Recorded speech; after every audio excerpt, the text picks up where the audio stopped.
Hello, this is Kyle Wood, and this is my studio, Kyle Wood Creations. You can also get there by just typing in Kyle Wood Art, and it'll direct you there. So this is me creating Torn Between Worlds, and at least initially that's what this is going to be called. I might change the name of it as it goes along, but to start off, it's part of an art challenge with some other artists, and that's where it began, and now it's developing into what it is.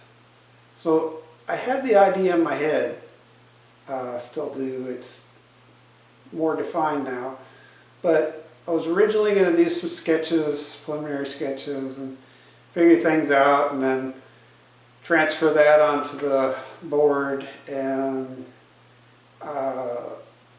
it was getting too involved. I was going to make some of the mechanical parts in 3D and get the lighting right and stuff, and it was just going to take too long.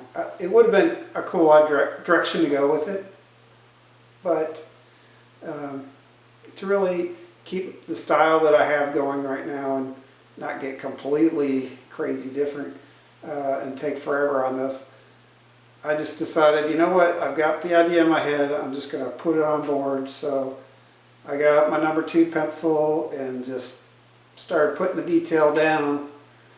So this board, most of the stuff I work on, mixed media, I start out with I have like a special sauce gray mid-tone.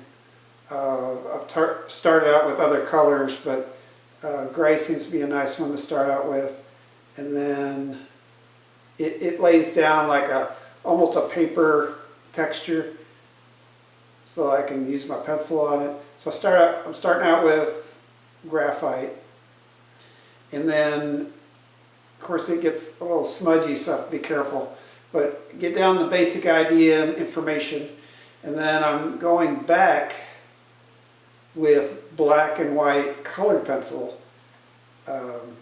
It's darker, it's more contrasty, it doesn't smear. So that's what you see me doing right now on some of the details of the mechanical tree. And so then I'm building all this as I go. I still don't have everything figured out, but I'm getting all the tonality together.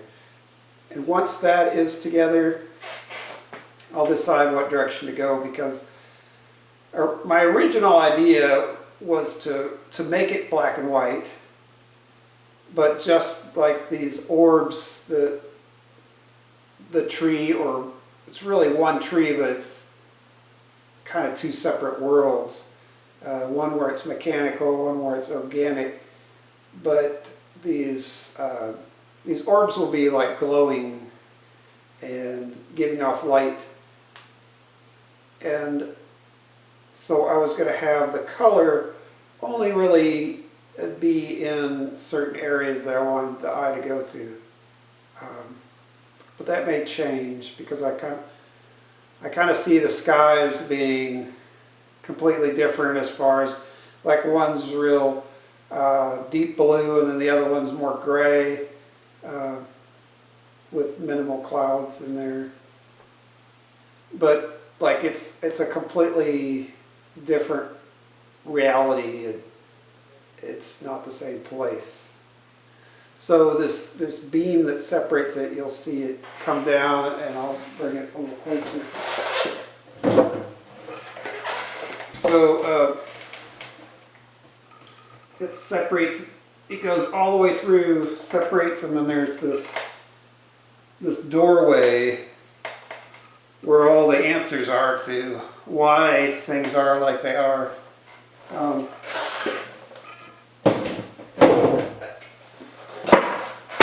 I like having a certain amount of mystery. There's always got to be something to figure out for the viewer. and even for me sometimes, I'll finish something and think, you know, thank goodness I don't have all the answers to it, because it just, I guess it's just the direction that I go with things. I like the funness of going on an adventure in another world and finding things and figuring things out as I go, kind of like you would as a kid, going out into the wilderness or something and finding all these new bugs and creatures and plants and whatnot. So anyway, so that's how my mind works on this stuff. So the idea is to obviously get the full form down, which is going to take a while, and then start bringing in the light, because I like working with shadows first, just to define edges, work shadows, and then the fun part, it really is popping all those highlights and start bringing in where the light form is. I was also thinking that I still got to get a compressor, which wouldn't take much to do because I got the airbrush and stuff. I don't know if I'm going to go this direction, but I would really love to define, once it gets to that final stage of getting those glows to really happen. I think mostly on the center structure of light. I would like to really feel like it's glowing. I'm not sure if I'm going to go there with that. But it's mixed media, so there will be acrylic on this. And then at the very end, I'll put like a matte, actually some stages I might put a matte varnish, just so I can build up more pencil if I need to, which I don't know if I will on this one, but I have on another one. I put a couple layers on different stages so I could add more color pencil and detail on top and work that. So we'll see which way it goes. And if you're interested in what you've seen, this is Kyle Wood's studio. You can find me at kylewoodcreations.com and Kyle Wood Creations on Instagram. So have a creative day, and I will see you later.